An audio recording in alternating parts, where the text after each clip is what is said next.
Oh, hi, I'm Gaynor from FitFish, and I want to talk today about a topic that comes up often when I ask people what their biggest barriers, what their biggest obstacles are. They say, I just like nice food too much.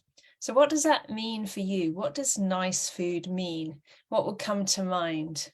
I'd love it if you could write a comment about that nice food that you'd be thinking about. For me, if I'm honest, the first things that might pop into my head would be something like a Lindt ball or perhaps sweet chili crisps or carrot cake, something like that might pop up. If I'm being completely honest, if someone said nice food, I might think of those things. But to be honest, I'd also think of other things as well. I really love falafels and hummus, and so I might think, oh, a Buddha bowl at my local restaurant cafe sells, or that would come into my head as nice food. So what comes into your head when I say nice food? If you could type that, that'd be really interesting for me to know. So yeah, I'm excited to be talking to you today about this. We can all relate to this topic, our love for nice food. And like I say, it's a struggle for people. It can feel like you're being so good, and then you have something you really fancy and you just can't get enough of it, and you perhaps have a bit more than you intended to, and then it sets you off your path. It throws you off your path of healthy eating again, and you feel a bit disheartened and you feel like you're going around in circles a little bit. Or perhaps you just readily admit, I love my food too much. That's why I'm not going down this path of eating a bit healthier. So what does it mean for you? Because it doesn't have to be like that. You don't have to feel like you need to make a choice between one or the other. You literally can have your cake and eat it. So let's break this down a little bit. What exactly do you mean by nice food? You've hopefully typed some of those things. And what exactly do you mean by too much? So there's a wide variety of food that we can all enjoy eating, and enjoyment is certainly one of the reasons why we eat. So that's cool. If it wasn't, then God would have just invented one thing probably that we could have, or like I sometimes say, we'd be like the plants who can photosynthesize and just get our energy from the sun and from some water. But it's not like that. There's a wide variety of things for us to eat and enjoy. So we can relax in the knowledge that food is also meant for our enjoyment. So have you sometimes somehow categorized foods into nice, not nice, nice food, not healthy, healthy, not nice, good, bad? Have you given food labels? Because there is no categorizing of food when you make a choice. It's just the food that you choose to have in that moment. So how can you broaden your horizons on this a little bit? Does your normal everyday eating perhaps feel a little bit restrictive? Do you have some sense that the foods you should be eating aren't as tasty? Have you become a little bit stuck in a rut with your day-to-day eating and cooking?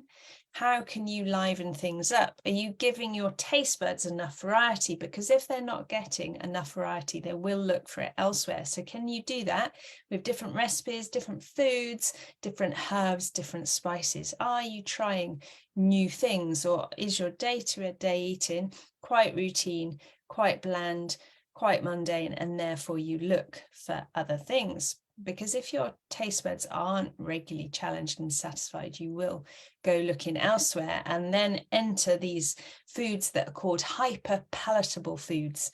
So they are the perfect combination of sugar, starch, and salt and fat. And these are designed by manufacturers to be uber palatable, to be over palatable. So taking all the things that we normally sense and taking them to a higher level, so that of course we want more. We want more and more of these things. And that is, of course, what manufacturers want.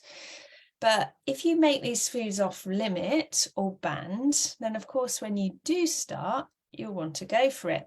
So how can you make sure that you have variety in your day-to-day eating that also includes some of these nice foods so that you don't swing between feast and famine. And when you go to feast mode, it really is feast mode. So how can you incorporate the things that you really love into your day-to-day eating? And how can you learn to really love foods and for foods to become nicer that you hadn't called nice before? So do you need to do a little bit of experimenting, a little bit of research, a little bit of finding ingredient combinations that you really love and enjoy? And actually then those uber palatable foods might become slightly less appealing, but it's absolutely fine to have them. I was talking to my Healthy, Whole and Free group last night about social and special occasions and how we navigate those. And one of the questions I asked was, how would a person who was completely free in this area, so healthy, but also free in what they're eating, how would they eat at a wedding? How would they eat on holiday? They would eat what they fancied. You can probably think of someone. They would eat what they fancied, move on and not give it another thought. And you would look at them and think, oh, so unfair. They can eat what they want to. But the thing is, it's what happens afterwards, really. It's how they move on from it. And they just move on, progress. They might make adaptations elsewhere. It might affect their eating the next day. They might choose different things to balance things out, but all pretty much subconsciously. So the problem can happen when our afterthoughts and our actions become more of bondage. That's when those cravings kick in and the sugar crash and making you want more. That's when that comes in. So if we're a bondage to those things, then that's obviously something that we need to work through. It's not the food in itself. It's fine if that's your choice at the time. It's when it becomes not really your choice, when it goes above and beyond what you ideally wanted to eat and you eat too much of it. So perhaps that's what you mean by too much. Food isn't a moral compass. It doesn't say anything about you. It just says what your choice is at that time. You can enjoy all kinds of nice foods, all kinds of nice foods. You can enjoy more natural nice foods. You can enjoy more man-made nice foods and still be balanced and free in this area. Just make sure that you're eating because you want to, and recognize when something else comes into play, like cravings or emotional eating or self-sabotage or some unhealthy habits or patterns that you've got yourself into. I would love to help you work through those other areas and gain freedom in this for life so that you can lose weight if that's what you want to do, feel great, stop thinking about food, all without dieting. So if that's you and you'd like to do that, then come and join our Healthy, Whole and Free course. You can join at any time. I'll pop the link below and it will be lovely to welcome you on board so we can work through those things together. Brilliant. Okay, well, let me know if you've got any questions and take care and I will see you soon. Bye-bye.